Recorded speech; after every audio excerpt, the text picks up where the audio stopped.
Learning to dream again. Hey guys, I'm E. McMinn, and this is Path to I Am. Learning to dream again.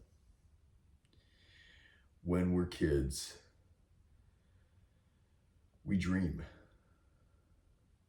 It's kind of the default setting we have when we come into this reality. At some point, I believe this is cultural rather than part of how we're meant to develop. At some point, we get taught to stop dreaming, to stop imagining how fun life can be and making up fairy tales and envisioning all these different fun things happening in some other world. And we get taught to take life seriously. The problem with that is what that actually really does to us. What it actually does to us when we take life seriously is we start cutting off the implied messages that we're supposed to cut off that creative flow to us. And that is the biggest mistake we could ever make. Because the power to dream is the power to consider in a playful way an even more expansive version of the reality than we're in right now. And as a result, our reality becomes that more expansive thing. Not because you daydream and you manifest those things.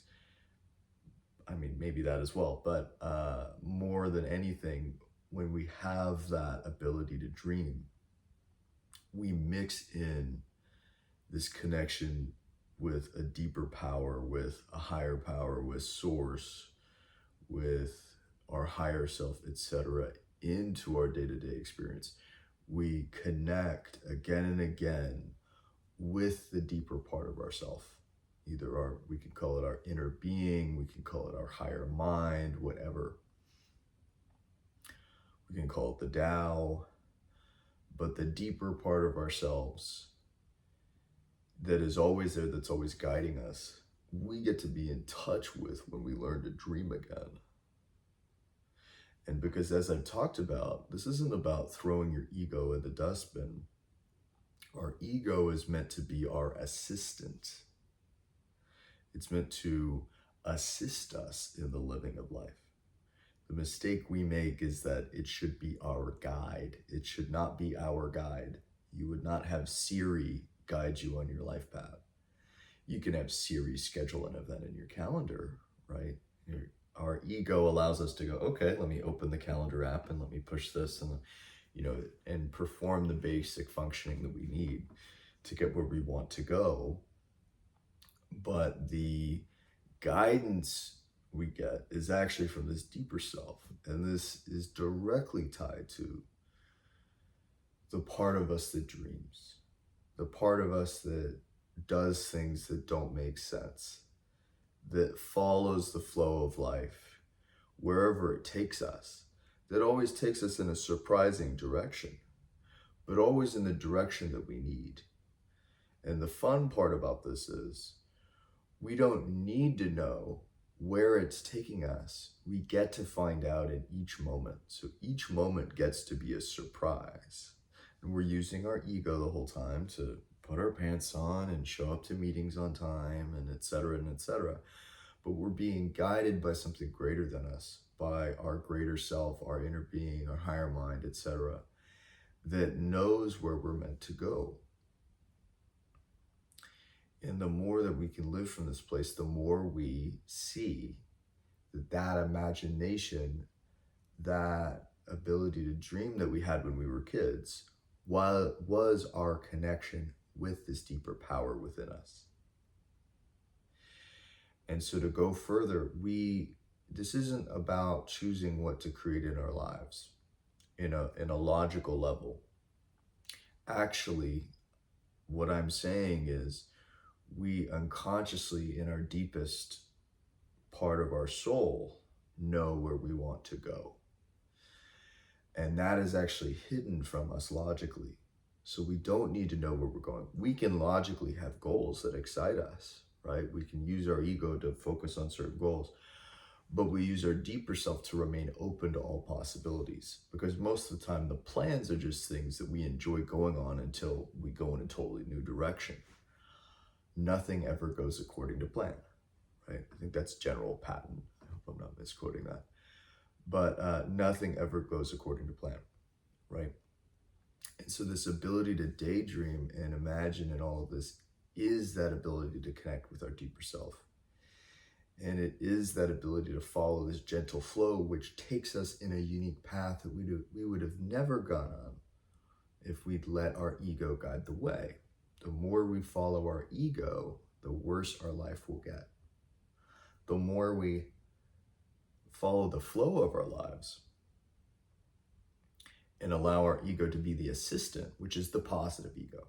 It's the how can I help? Okay, yeah, let's get your pants on. Let's cook this meal. Let's, all the logical things that focus us in our body. Our ego is guiding us or is assisting us as we go through, right?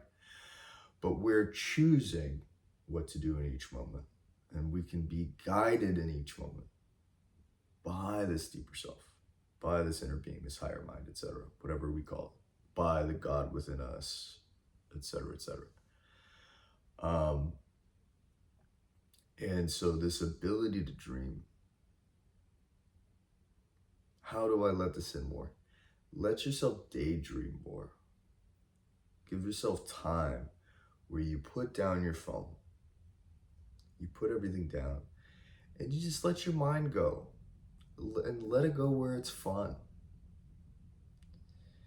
And get back more and more as you do that, just naturally, by letting yourself go. Have yourself come back to who you really are, which is that playful kid that you were when you came here.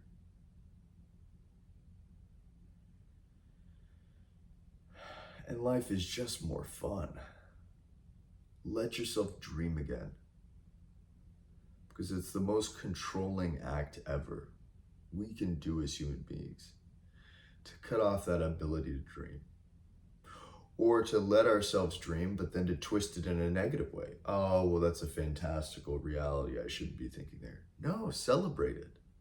Go there and celebrate it and know that it is you, because you're enjoying it. And the more you do this, the more you'll be guided by the gentle flow in your life.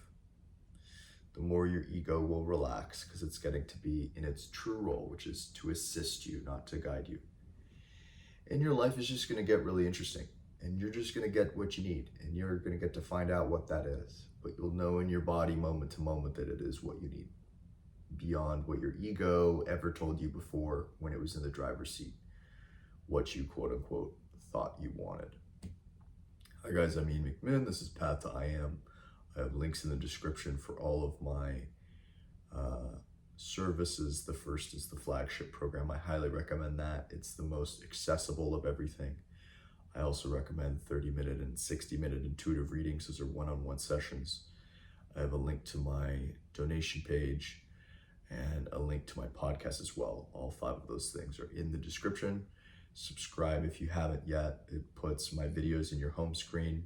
Since I am a small channel, it helps continue to suggest these videos to you. And obviously it helps grow my channel exponentially. So I hope you enjoyed it today. And we will talk again soon, dreamers.